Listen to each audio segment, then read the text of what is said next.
After a very inauspicious start to the trip to my new home in France, the little entourage of the removal van, with me sticking to it like glue, and my car finally arrived in the village of St Simeon with no further mishap. It then took some considerable time and plenty of local misdirection to finally arrive at the house.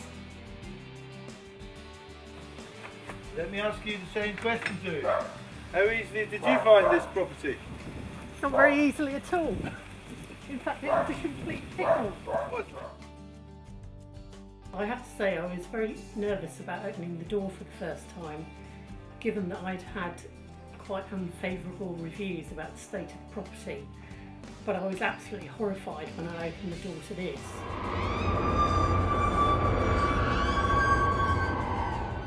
No, only kidding guys, this is the barn.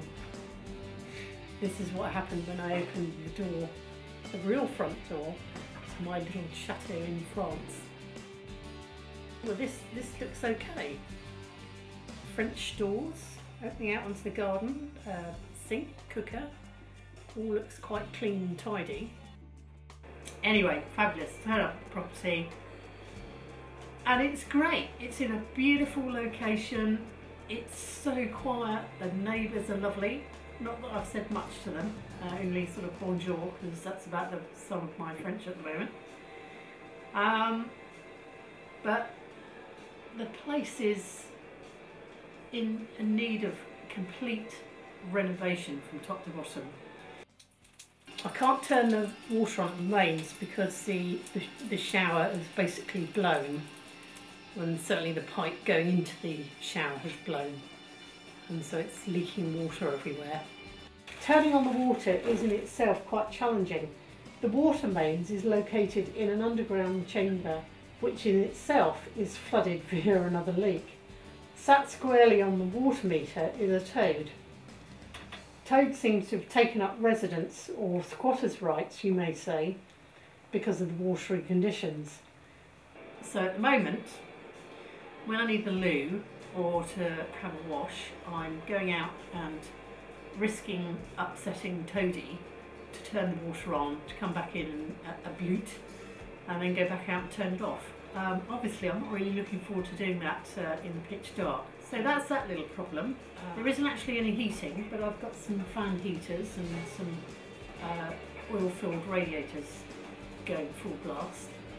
Then in the lounge and the downstairs toilet, which was subject to the worst of the leak over the previous winter from a burst pipe, the outlook is very grim, with lots of mould and damp.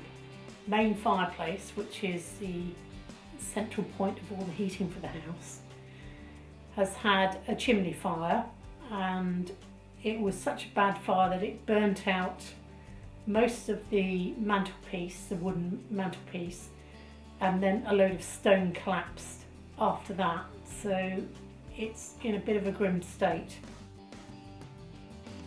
The bathroom is just absolutely horrible. The shower is completely knackered. There's just no way it's going to be used. There's mould growing up the walls and the door. Again, it seems to be a recurring feature throughout the house.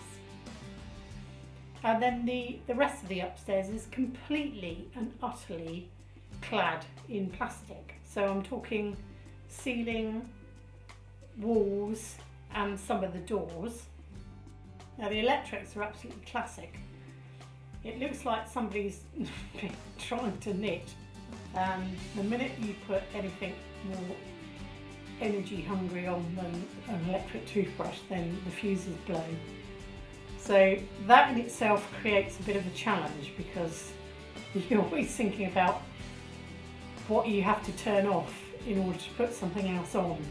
And then there's the garden, but I'm not going to tell you about that now, that's another story. And I have to say, sanity is in a bottle, because it's all a bit scary at the moment.